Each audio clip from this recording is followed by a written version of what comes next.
Now, if you're someone who still prefers physical game discs over digital downloads like I do, there's something you should know. The PS5 disc version of the game doesn't actually contain the full game on the disc. Crazy, isn't it? Instead, it only holds around 20 gigabytes of data, which means a significant portion of the game, more than 100 gigabytes, will still need to be downloaded online. And this information came to light by Retro Game Future, which featured what looks like the cover art for the French version of the game. On the box, it clearly states that an internet connection is required, even if you're using the disc, which, to be fair, is not that uncommon, as most games now require some kind of an internet connection. But those without reliable internet or with limited data, that could be a real barrier. And to put things into perspective, the full game weighs in at around 125 gigabytes. Despite that, Bethesda, the game's publisher, didn't go with the usual dual disc setup or try to pack more onto a Blu-ray, which is a bit surprising considering how massive the game is. It's bitterly disappointing that more and more games are now just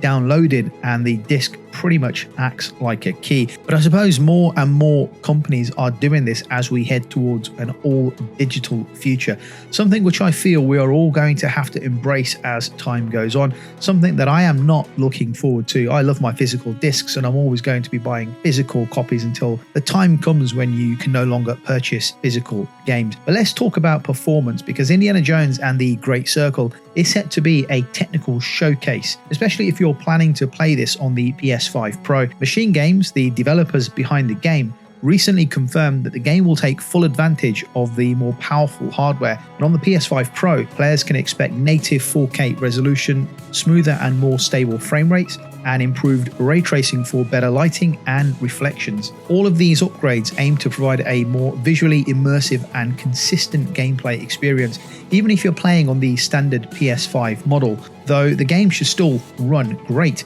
It's been optimized for faster loading thanks to the console's SSD, and the game will use both the CPU and the GPU effectively to hit a smooth 60 frames per second, all while delivering high quality visuals.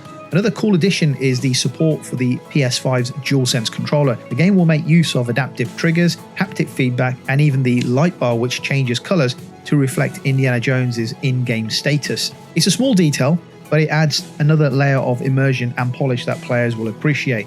So while the physical version might be a little bit of a letdown in terms of not having the whole game on the disc, the gameplay experience itself, especially on the PS5 Pro, looks very, very promising. Let me know if you're planning on picking this up in a few days' time.